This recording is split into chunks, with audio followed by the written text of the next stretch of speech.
This is an iPhone, and this is what powers the iPhone: a lithium ion battery. Lithium ion batteries are used almost everywhere in carnival rides, home appliances, and most importantly, electric vehicles.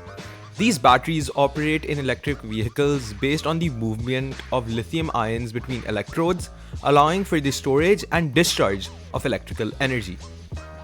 Imagine the battery as a container split into two sections, the cathode and the anode, separated by an electrolyte. When charging, an external power source sends electricity into the battery.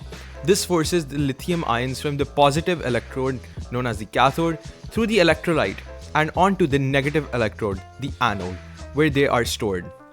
During discharging, the stored energy is released as the ions flow back from the anode to the cathode through the external circuit, providing power to the vehicle.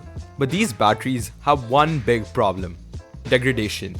Among many other factors that lead to degradation, fast charging, while convenient, can stress the battery the most.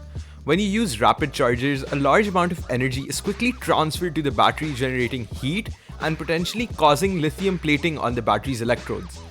This can degrade the battery over time and reduce its overall lifespan compared to slower, more gradual charging methods.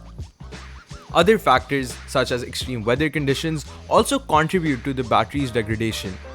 High temperatures tend to speed up chemical reactions within the battery, leading to a quicker wear and reduced capacity. When temperatures drop, on the other hand, the battery's ability to conduct ions is decreased, slowing down its chemical reactions. This reduces the battery's efficiency in delivering power to the vehicle and lowers its capacity to store charge, leading to decreased range and performance. The only solution to EV battery degradation offered by companies such as Tesla is to completely replace the battery, costing upwards of $20,000. This replacement process also adds to battery waste. It is estimated that up to 95% of lithium-ion batteries can be recycled. However, only 5% are currently being reused, which is why we propose to you battery. Our discharge kits can recondition weak cells and batteries back up to 90 to 95% of their original capacity. Each kit boasts 40 independent channels, catering to various battery size and configurations. Our operating voltage range of 3 to 10 volts allows compatibility with most lithium-ion battery types. The core technology hinges on a few key factors. Lithium-ion battery packs used in EVs are made up of battery modules, which are what connect to our device. These modules have built-in voltage taps or sensor wires that connect to individual cells within each module. These taps provide a way to measure cell voltages without directly connecting to each cell externally. This data is then cross-examined with cell descriptors and state of health parameters fed into our software for that specific battery type, and this is what allows us to pinpoint weak cells hindering overall performance. Tailored recharge and discharge cycling parameters optimized for specific lithium-ion chemistries are applied to each module.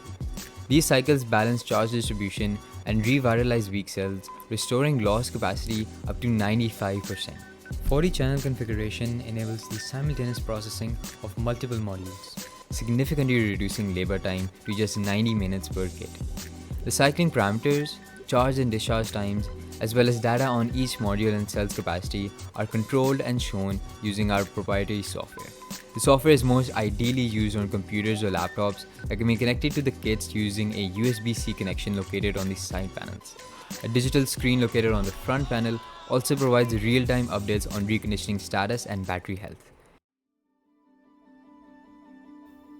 The market for reconditioning electric vehicle batteries is growing exponentially, from 200,000 metric tons of EV batteries eligible for reconditioning in 2021 to potentially 7 million metric tons in 2035. However, the market faces a major challenge in the form of production waste associated with this growth. Producing the large lithium-ion batteries used to power EVs is the biggest source of embedded emissions for both electric cars and trucks, accounting for about 40 to 60% of total production emissions.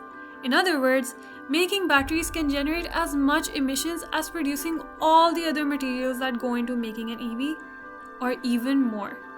By embracing reconditioning, we pave the way for a circular economy in the electric vehicle industry, one where we minimize waste, preserve resources, and decrease our dependency on raw materials.